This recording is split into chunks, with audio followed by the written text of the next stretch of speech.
Lo dijo en la primera hora.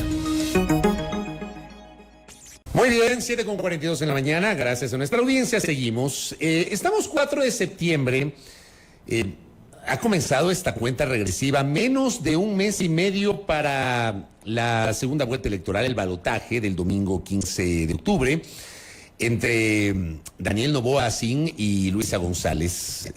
Ayer la empresa Comunicaliza difundió la primera encuesta vinculada a la segunda vuelta electoral. Y según ese trabajo, falta menos de un mes y medio.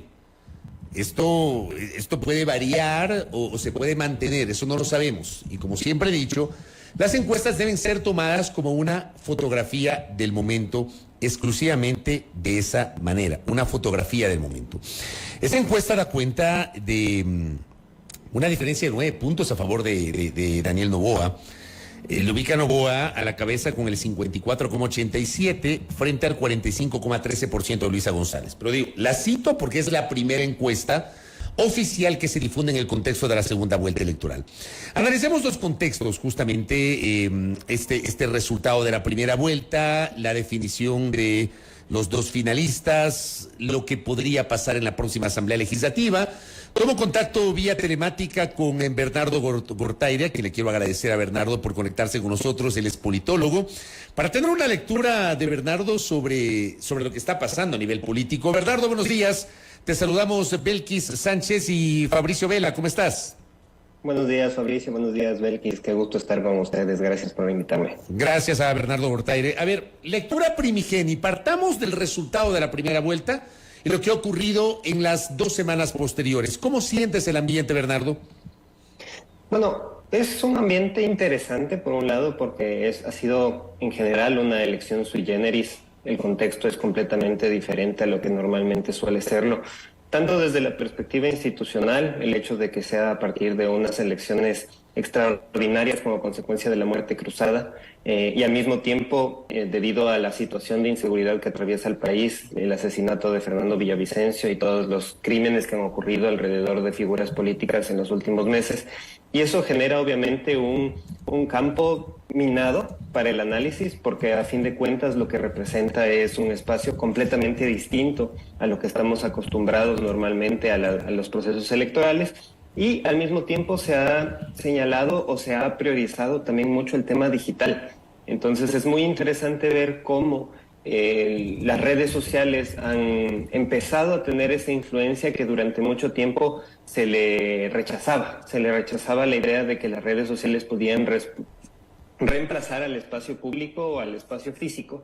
Y en realidad lo que empezamos a ver es un proceso en el cual, a través de los diferentes medios digitales y también priorizando muchísimo redes que tienen mucha presencia con la población joven como es TikTok, empiezan a incidir mucho en el votante, y al mismo tiempo vemos también un proceso de transición porque la presencia de Daniel Noboa resulta, digamos, llamativa por lo menos, sobre todo desde la lógica de que era una figura que no parecía en primera instancia que iba a ser quien llegue a este balotaje. Precisamente, sí. Bernardo, ahí si me permites interrumpir, yo sí quisiera profundizar en este análisis porque cierto es, todos coinciden en que el asesinato de Fernando Villavicencio dio un giro en el tablero electoral, lo hemos visto, por ejemplo, en el número de curules que Alcanza construye en el legislativo, pero ¿cómo se lee el hecho de que Daniel Noboa, quien no figuraba en un inicio como uno de los favoritos, haya entrado a esta segunda vuelta electoral? Bueno, hay varios detalles, hay varios aspectos que, por eso también yo trato de priorizar mucho el hecho del uso de redes sociales, y es el hecho de cómo los actores políticos, en este caso Daniel Noboa, hace un buen uso de su presencia digital para empezar a atraer la atención de un sector que tal vez las encuestas tradicionales no le prestan atención. Por eso la encuestadora que cita Fabricio, que es el tema de Comunicaliza, que justamente tiene una metodología digital, de alguna manera logra ser la que se acerca más a los resultados que otras encuestadoras tradicionales que utilizan los métodos, digamos, de entrevista telefónica o entrevista en campo. Entonces, en ese sentido es importante. Y hay otra cosa, Daniel Noboa, a final de cuentas, es una persona que tiene un bagaje económico que le permite hacer mucha actividad en las localidades. Yo no lo llamo trabajo en campo, como he visto que muchos analistas o muchos periodistas lo han mencionado, pero sí es importante reconocer que en algunas localidades ha habido esta presencia del candidato y de su equipo de trabajo, y lamentablemente, y yo lo reconozco y también hago mucha voz sobre esto, ha recurrido a la práctica que de alguna manera debería ser condenable, que son las dádivas. Y eso es una cosa que de alguna manera también podría explicar el éxito, digamos, de su campaña, sobre todo con todos los recursos que se está aplicando al momento de regalar arroz, regalar canastas de comida y regalar también esta asistencia médica de la mano de su madre. O sea, lo que estamos diciendo ahí, cuando hablamos de estas dádivas que cita Bernardo Gortaire, al estilo de las campañas de su padre, del abogado Álvaro Noboa Pontón, que hacía exactamente lo mismo, llevaba las brigadas de la Fundación Cruzada Nueva Humanidad desde el año 98, que fue su primera incursión, el tema de los colchones, o arroz, qué sé yo. Esa práctica se sigue manteniendo, Bernardo. Y ojo que es ilegal, ¿ah? Sí, precisamente el Código de la Democracia prohíbe este tipo de actividades. Lamentablemente las autoridades electorales se han dormido en los laureles y han permitido que esto continúe.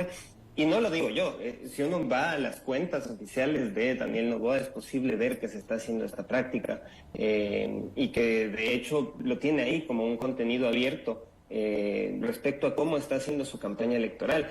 Y lo más triste de todo esto es que en los últimos días de hecho se ha visto que la campaña de Luisa González también ha caído en esta práctica, tal vez muy preocupados por las diferencias electorales o las diferencias que existen ahorita que le ponen en una posición de un segundo lugar, que hace que también se sume a esta práctica de entregar cosas a la gente, en este caso la campaña, digamos, vinculada al tema de la hierba Luisa.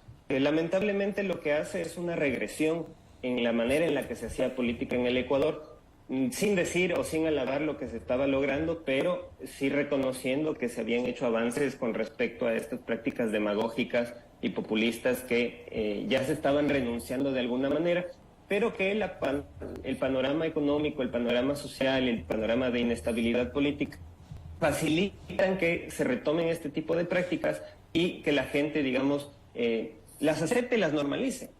Porque también muchas veces cuando uno cuestiona este tipo de prácticas, la gente la respuesta es, pero está bien, o acaso tú no lo recibirías.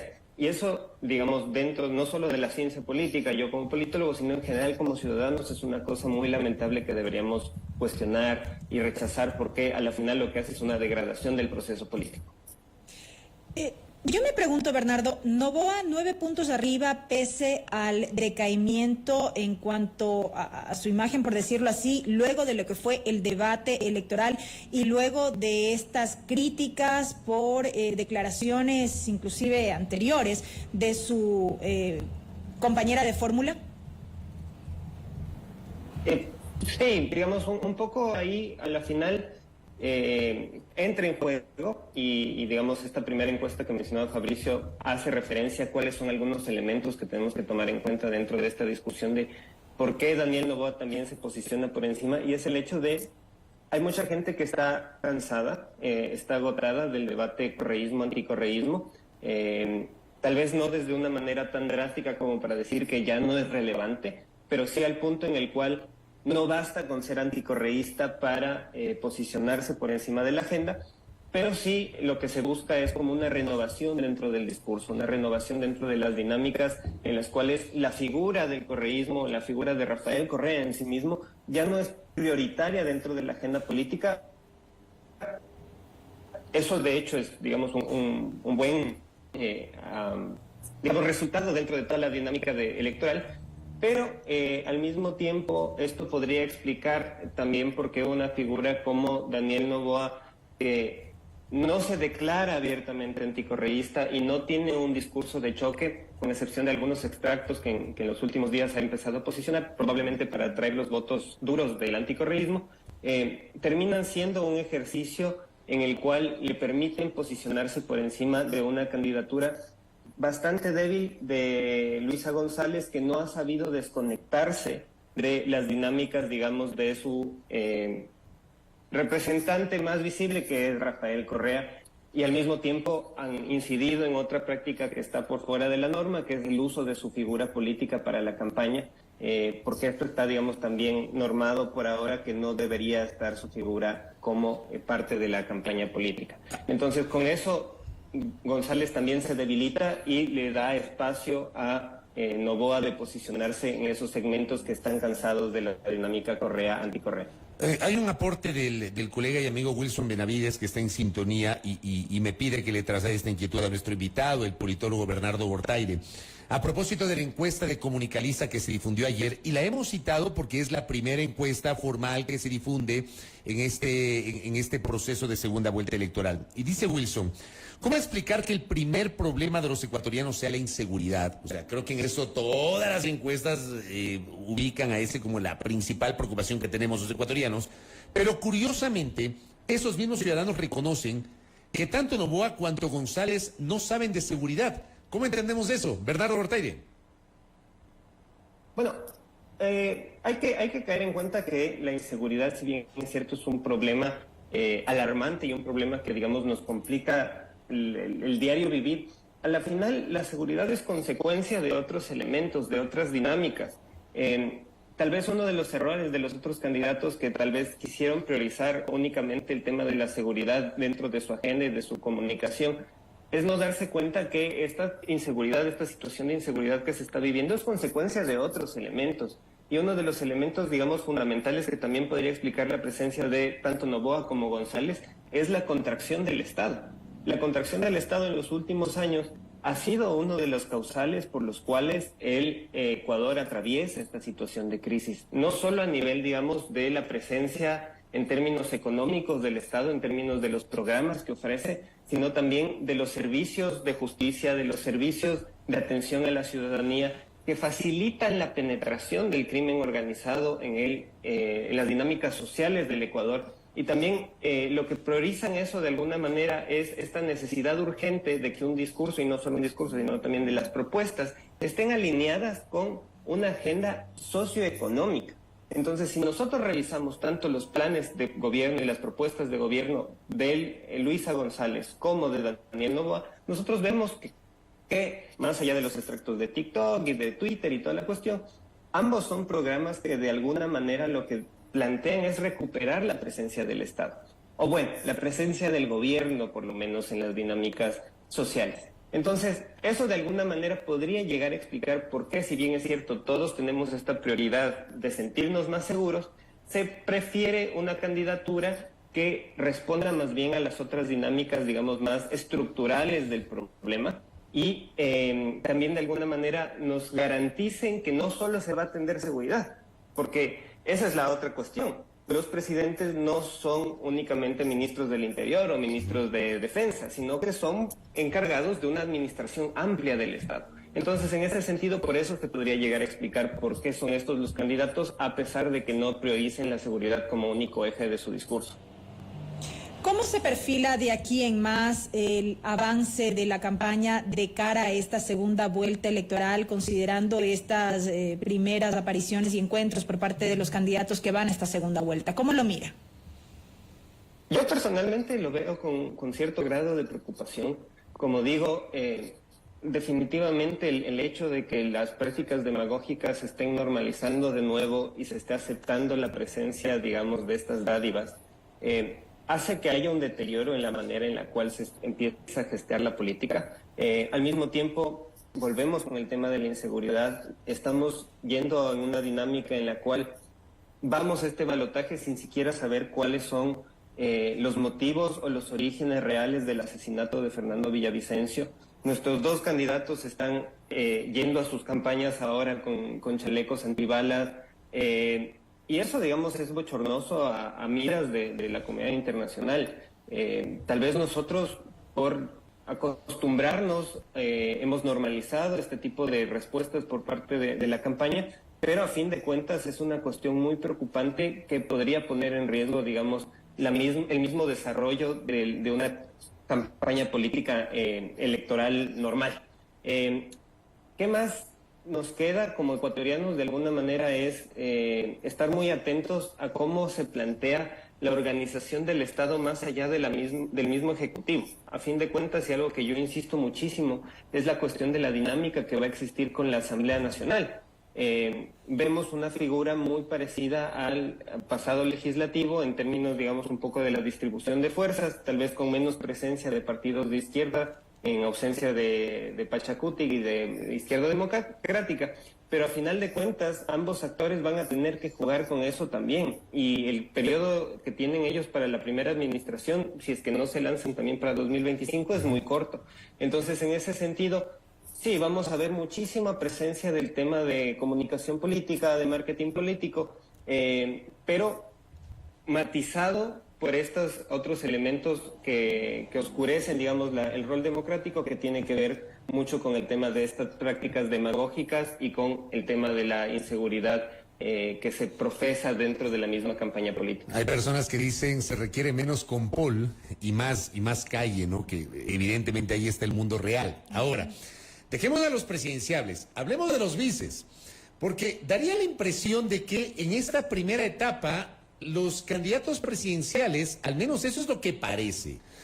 No sé si es estrategia, no sé si es deliberado, no sé si es involuntario, pero como que han invisibilizado a sus compañeros de fórmula. O sea, muy poco de Andrés Arauz, más allá de que en los últimos 2 o 3 días ya le hemos visto, claro, en algunas apariciones, sobre todo en redes, y lo de Verónica Abad, que resulta que, digo, me incluyo, creo que muchos no seguimos, yo he sido sincero con la audiencia, Bernardo Belkis, amigos y amigas, al decirle y al reconocerle que yo no le seguí durante buena parte de la primera vuelta, por no decir durante toda la primera vuelta a Daniel Noboa, porque no estaba en el radar de que el hombre iba a llegar a la segunda vuelta.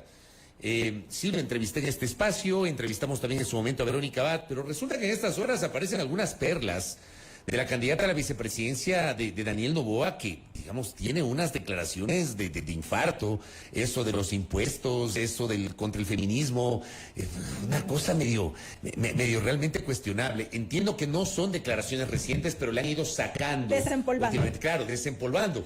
El rol de los vicepresidenciables, Bernardo, me gustaría tu lectura.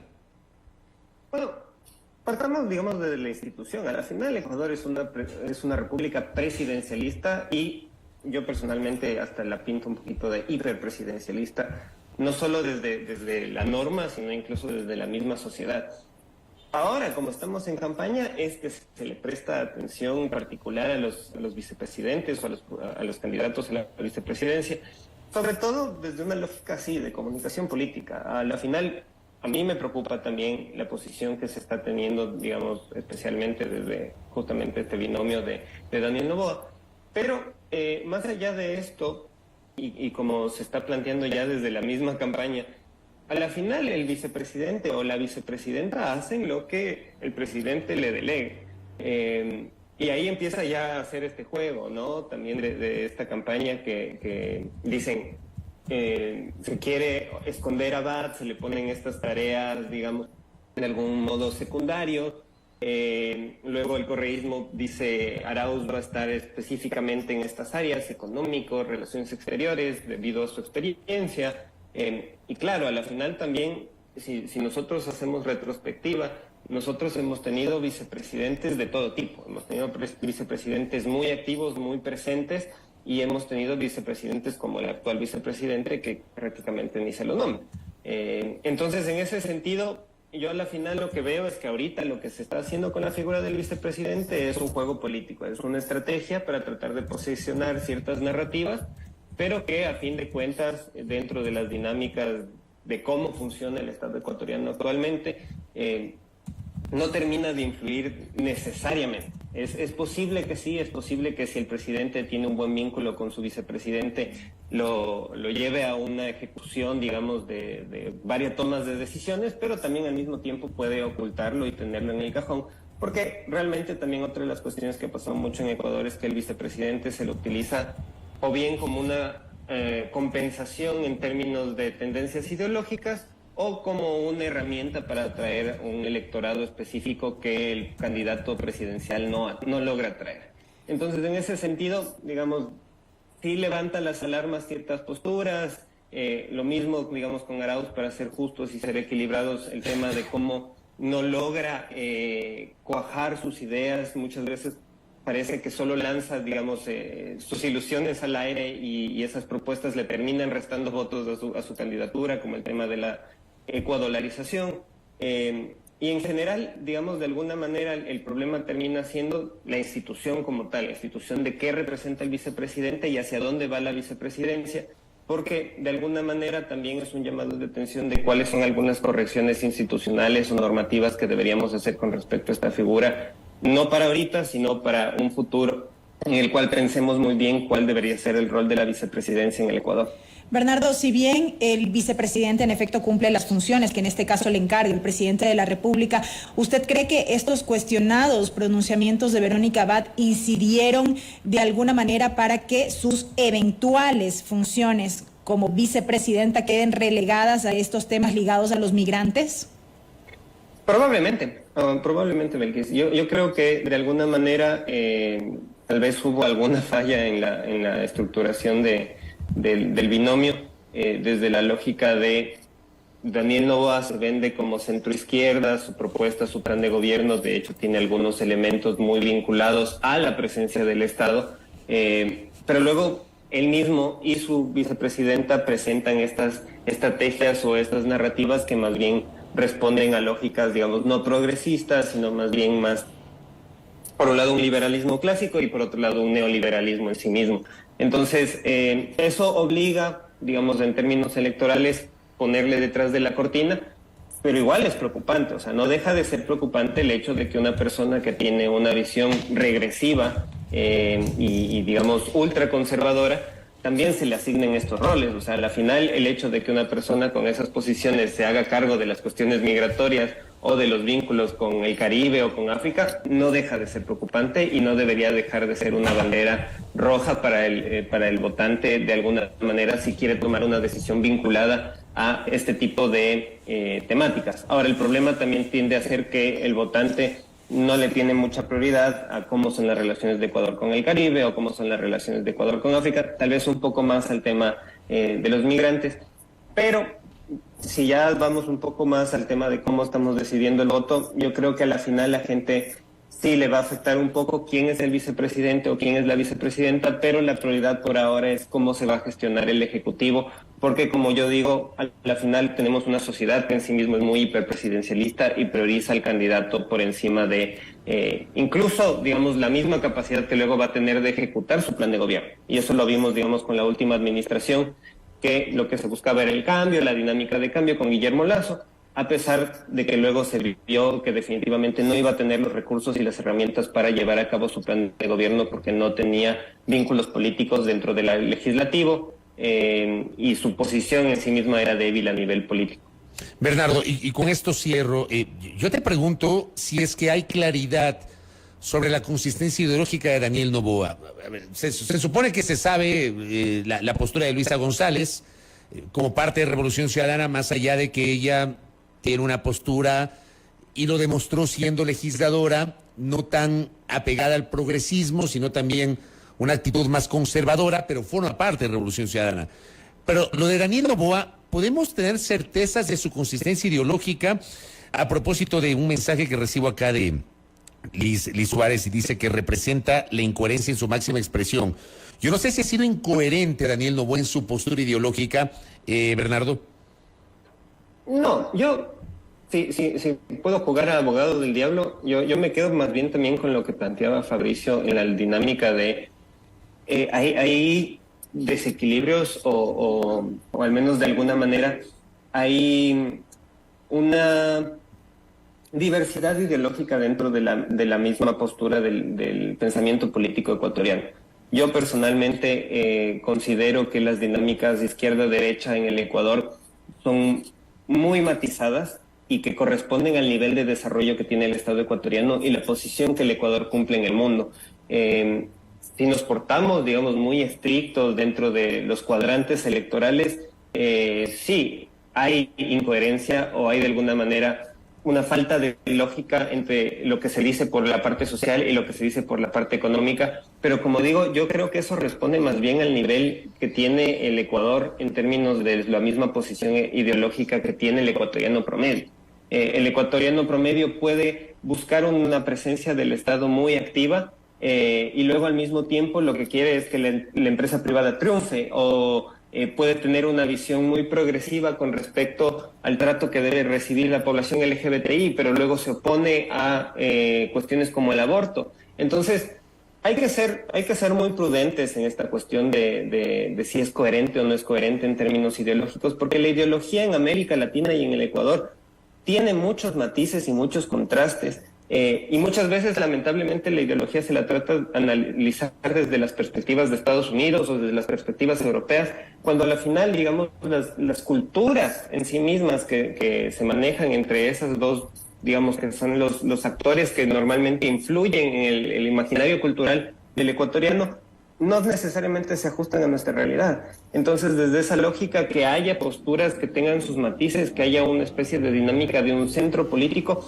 no es un error en sí mismo. Y más bien deberíamos reconocerlo y tratar de no verlo desde la perspectiva de un odio o un rechazo a que existan matices dentro de esos contextos. Ahora, claro, si por ejemplo un candidato se vende como centro izquierda y luego de repente está tratando de aplicar políticas netamente neoliberales, va a haber un cuestionamiento por parte del electorado. Y lo mismo desde la lógica del progresismo. Si la candidata va por el partido en teoría progresista y luego sus posturas a lo largo, digamos, de su carrera política han sido más bien tendientes al conservadurismo, va a haber un cuestionamiento. Entonces, desde esa lógica, yo digo, no lo veamos con odio, veámoslo desde la reflexión de que izquierda y derecha en Ecuador son cuestiones muy contrastables y no necesariamente es lo que nos dice el manual.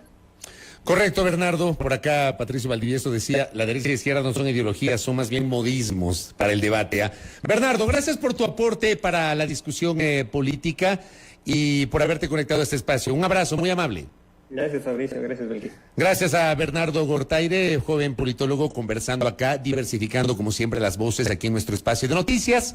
Con Bernardo hemos hecho una valoración sobre, y es una discusión que obviamente habrá que seguirla manteniendo en estas semanas, lo que tiene que ver con la segunda vuelta electoral. 8:09, pausa, aquí en A Primera Hora.